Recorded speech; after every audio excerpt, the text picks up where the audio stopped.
Hello friends, good morning. आज लेके चलूँगा आपको पूना से Amritsar via flight via Delhi. चलो दोस्तों, सबसे पहले मैं 3:30 बजे अपने होटल में उठ जाता हूँ और फिर बग़ैर नहाए धोए मुँह हाथ धोने के बाद ब्रश करता हूँ और बैठ जाता हूँ एक ऊबर 3 व्हीलर करके एयरपोर्ट के लिए। थैंक गॉड, बड़े शहर होने की वजह से यहाँ 24 घंटे ऊबर की फैसिलिटी अवेलेबल है जी।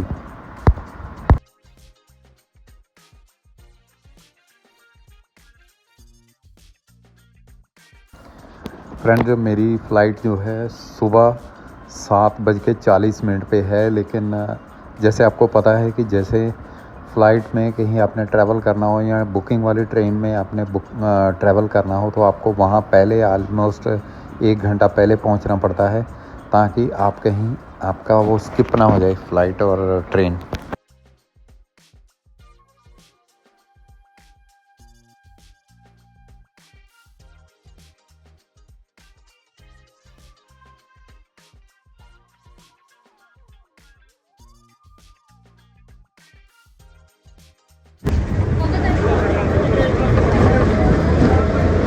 हाँ, मतलब 4 बजे यहाँ चालू हो गए पब्लिक।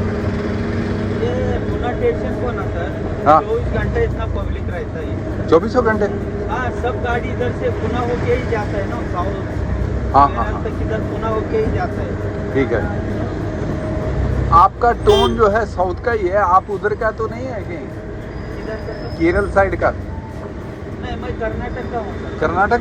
हाँ। कर्नाटक में कौन सी जगह से हैं सर? हाँ सर, कर्नाटक में कौन सी जगह से हैं? गुलबर्गा। अच्छा, ये आपका कौन सा डिस्ट्रिक्ट है?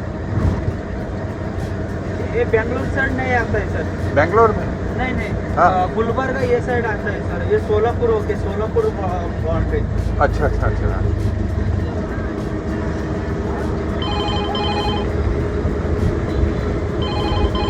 भाई, आज की डेट में तो आपका कर्नाटका जो है नंबर 1 जा रही है, हाँ, सब काम में आगे है।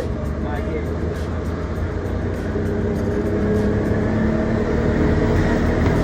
सब काम में बोले तो आईटी में, पढ़ाई में, हाँ।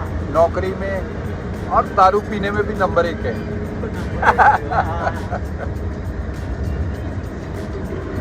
वो बेंगलुरु साइड है सर, हमारा साइड नहीं है, सोलापुर साइड का। अच्छा। ये इतना डेवलप नहीं है सर। अच्छा। हमारा कैसा महाराष्ट्र और कर्नाटक का बाउंड्री में है। हाँ, ठीक है।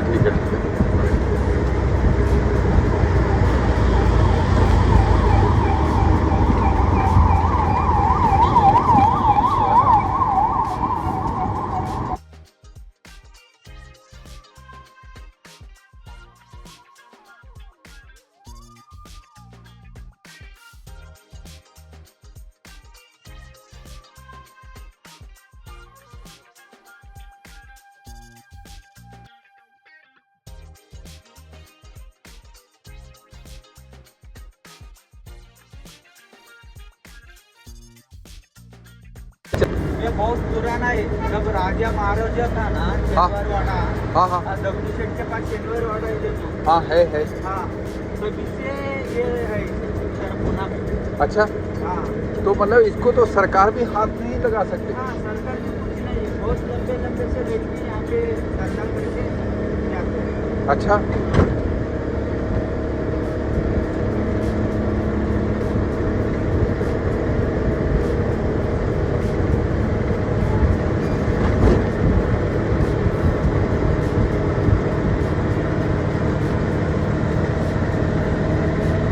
सिर्फ तुम्हारा साइड का नहीं है यहाँ पे, तुमका हरियाणा पंजाब ये साइड का नहीं है। अच्छा, लड़की लोग बाकी लोग। बाकी सब जगह? बाकी सब है।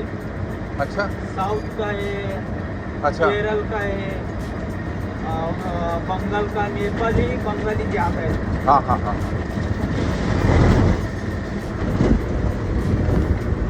हम दिल्ली साइड में बहुत ज़्यादा है।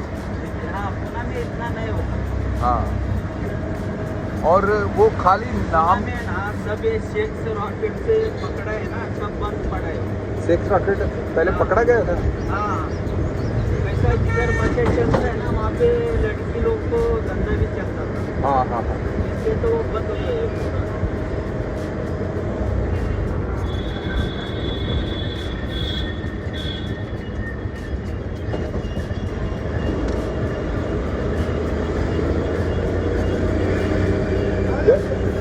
हमारे वहाँ से क्या क्या ये मेट्रो आती है यहाँ? इन बिटवीन ऑटो ड्राइवर मेरे को लेके पहुँच जाता है एयरपोर्ट के पास ही। और जैसे यहाँ थोड़ी चहल पहल दिखनी चालू हो गई है और एरिया भी कुछ थोड़ा और ज़्यादा एक्स्ट्रा साफ़ सुथरा दिखाई देना चालू कर दिया है। और इन बिटवीन हम बिल्कुल एयरपोर्ट के नज़दीक आके टर्न ले लेते हैं अंदर की ओर। पहले दोस्तों आउटर व्यू पूना एयरपोर्ट का पहले से बहुत ज़्यादा बदल गया है और बहुत ज़्यादा मॉडिफाई हो गया है। पहले इतना ज़्यादा अच्छा नहीं था, ऑर्डिनरी था, एक रेलवे स्टेशन की तरह बड़ा सा पंखा लॉबी में लगा रहता था। आज की डेट में ये बाहर से ही इसका आउटलुक मॉडर्न और एक्स्ट्रा बढ़िया हो गया है जी। जैसे मैं अंदर जाने के लिए गेट पे गया ही था, सिक्योरिटी चेक इन करने से पहले एक मशीन लगी है जहाँ पे आपको अपना चेहरा दिखाने के बाद वो एक बार कोड सा निकाल के दे देता है, जो कि आप आगे सिक्योरिटी गेट पे बार कोड स्कैन करने के बाद अंदर चले जाते हैं जी। तो इससे क्या हुआ, फटीग कम हुई और हमारी वहाँ जांच पड़ताल के लिए टाइम स्पेंड भी कम हुआ। इन बिटवीन मैं पहुँच गया फ़्लाइट से दिल्ली। और फिर ये पुराने कारपेट बिछे हैं, दिल्ली का एयरपोर्ट भी एकदम से नया नकोर हो गया है। ऊपर से जितने कारपेट ऐसे बिछे थे पुराने, वो मेन वाली लॉबी से सब निकाल दिए और वहाँ पे टाइल्स लग गई हैं, बहुत बढ़िया। तो मैं ये चीज़ें देखता हुआ आगे बढ़ता जाता हूँ जी। आने वाले 10 सालों के अंदर काफ़ी कुछ बदल गया है। ये देखिए प्लेन के आगे विंग साफ़ करता हुआ। इन बिटवीन मैं जो प्लेन आया था पूना से दिल्ली, वो बहुत बड़ा था और फिर उस प्लेन में हमको खाना भी बहुत अच्छा मिला। 2 पराठे, एक दही, साथ में मिली एक कॉफ़ी का कप और साथ में मिला एक बटर और एक क्या बोलते हैं उसको, गोल सा ब्रेड का पीस, जिसको काट के उसके अंदर ब्रेड मक्खन लगा के खाया जाता है जी। तो ये था पूना से दिल्ली आने तक का रास्ते का ब्रेकफास्ट। और अभी अमृतसर में भी खाना बहुत अच्छा मिला है जी। थ्रू आउट जर्नी बेशक ये कनेक्टिंग फ़्लाइट थी, लेकिन सफ़र बहुत कंफर्टेबल था। आपको पता ही है एयर इंडिया जो है ऑक्यूपाई कर लिया है टाटा ने। तो ये टाटा का ही एक होटल चेन है ताज। तो इसका जितना भी अंदर खाना डिलीवर होता है वो ताज की किचन से आता है जी, जिसकी क्वालिटी बहुत उम्दा और नंबर 1 होती है जी। इतने कम रेट में लोकल डोमेस्टिक फ़्लाइट उड़ना वाकई में एक बहुत बड़ा एक्सपीरियंस था। और फिर लेग स्पेस भी काफ़ी खुला डुला था। और भाई इस बार जैसे हम कहते हैं ना कि वो SC ST की उसमें एयर होस्टेस रहती हैं, लेकिन नहीं, इस बार तो उन्होंने रिकॉर्ड ही तोड़ दिया था। आलमोस्ट 6.25 फुट लंबी थी और प्रोएक्टिव, एक होता है ना एक्टिव और एक होता है कि हल्का सा आपने इशारा किया और वो समझ गई कि आपको पानी का बोतल चाहिए या क्या चाहिए। देखिए ये प्लेन है, फ़्लाइट उड़ने से पहले बहुत इंतज़ार करवाती है वहाँ रनवे पे जाके, क्योंकि इसकी टर्न अभी आई नहीं। कभी कोई उतर रहा है, कोई जा रहा है, कोई उतर रहा है, कोई जा रहा है।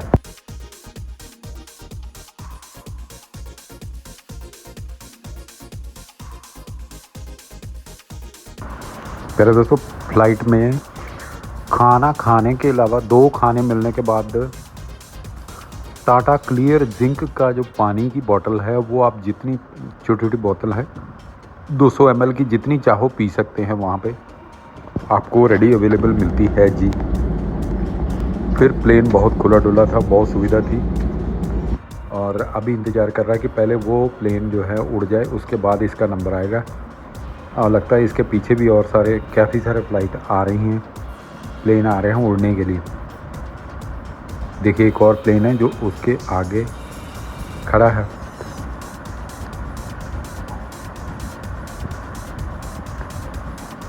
हमारा नंबर कब आएगा इसके बाद। एयर एशिया का है, समझ नहीं आई। उड़ने वाली हवाई पट्टी एक ही थी। वो इंडिगो का प्लेन है जो पहले आगे जा रहा है शायद, उसके बाद इसकी बारी है, उसके बाद तीसरे नंबर पे हमारी बारी है ना। इंडिगो का प्लेन है, ये भी इंतज़ार कर रहा है अपनी बारी का उड़ने के लिए जी।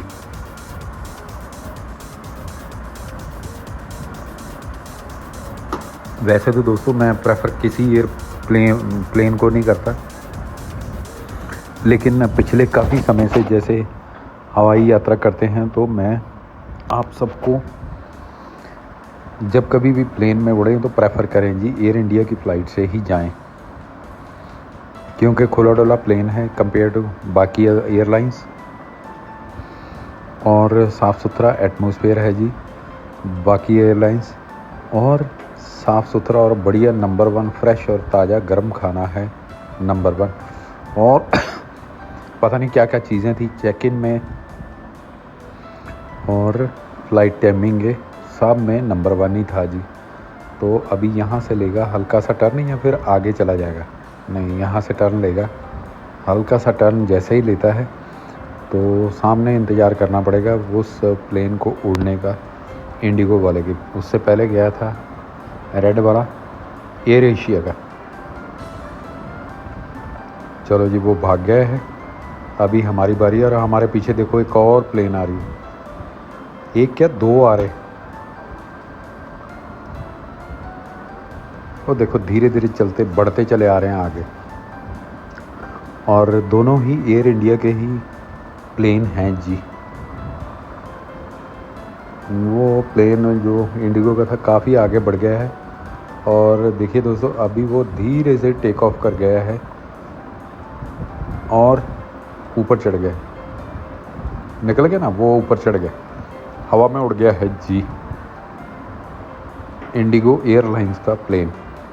उसके बाद है हमारा नंबर, हमारे पीछे एक और आ गया है एयर इंडिया का प्लेन, और उसके पीछे एक और रेडी है फ़्लाइट भरने के लिए।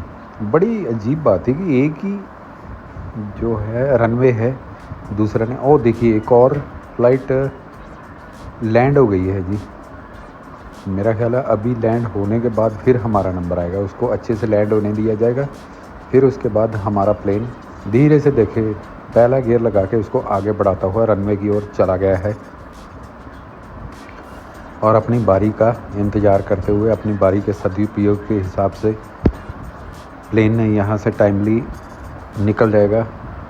पहले दोस्तों इस बार T3 से T2 की ओर आया तो भागा दौड़ी करते हुए अंदर से अंदर आ गया, क्योंकि जो बस हमें लेके आई थी उसने ऐसे पॉइंट पे लाके छोड़ा जहाँ से बस हम जैसे ऊपर चढ़े और ऊपर से आते ही सीधे हम 56 नंबर गेट पे आके ये प्लेन को पकड़ लिया है।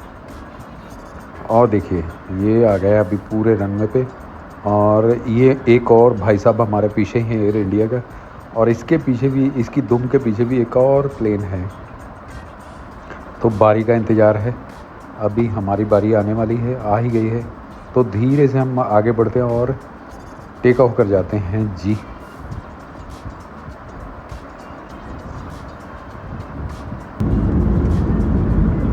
कंपैरेटिव टू वो जो हम पूना से दिल्ली आए वो प्लेन काफ़ी बड़ी थी, ये प्लेन उतना बड़ा नहीं। देखिए एक और प्लेन है वहाँ पे खड़ा हुआ, अब बल्कि एक नहीं उसके गेट के आसपास तो काफ़ी सारे प्लेन जो है पार्क किए हुए हैं, शायद ये सवारी। ये देखिए एयर इंडिया का दूसरा फ़्लाइट जो हमारे बाद तीसरे नंबर पे उड़ेगा जी, धीरे से बड़ा स्मूथली है एकदम, पता नहीं 500 की स्पीड से रनवे पे दौड़ा, और फिर हल्के से उसके पंख जो है हवा में प्लेन को लेके ऊपर के लिए और बढ़ जाते हैं जी। एक और प्लेन पीछे जा रहा है उसके और उड़ने के लिए, देखो बारी लगी हुई है भाई। तो धीरे धीरे देखता हूँ कि पूना के कंपैरेटिव दिल्ली का एटमॉस्फेयर भी, वहाँ टेम्परेचर 12-14 था और यहाँ टेम्परेचर जो है 32-33 है, और अभी पहुँचेंगे हम कुछ ही क्षणों में अमृतसर। पहले दोस्तों अमृतसर भी लगभग 2 घंटे के अंदर अंदर ही आ जाता है, कितनी घनी आबादी नीचे दिखाई दे जाती है, और उसके बाद एकदम घना सा जंगल दिखाई देता है, शायद ये आर्मी का एरिया होगा। थोड़ा ऊपर आते हैं तो बादलों से जहाज़ अटकेलियाँ करना चालू कर देता है, लेकिन ह्यूमिडिटी और हुम्मस से ज़्यादा होने की वजह से गर्मी बाहर ज़्यादा महसूस हो रही है एज़ कम्पेयर टू पूना के जी।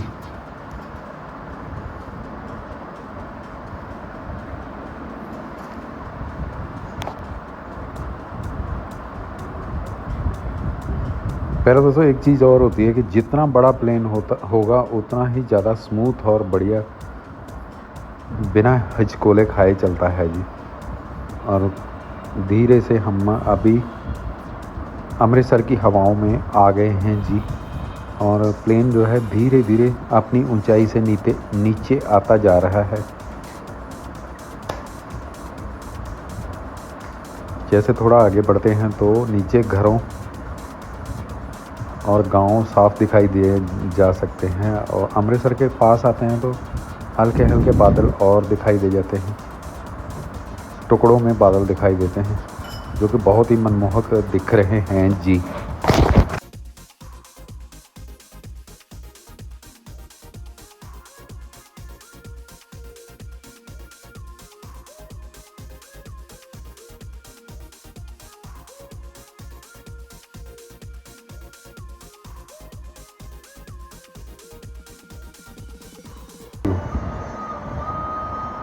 इन बिटवीन प्लेन जो है बिल्कुल नीचे आ जाता है और धीरे धीरे लैंड करने की तैयारी कर लेता है जी।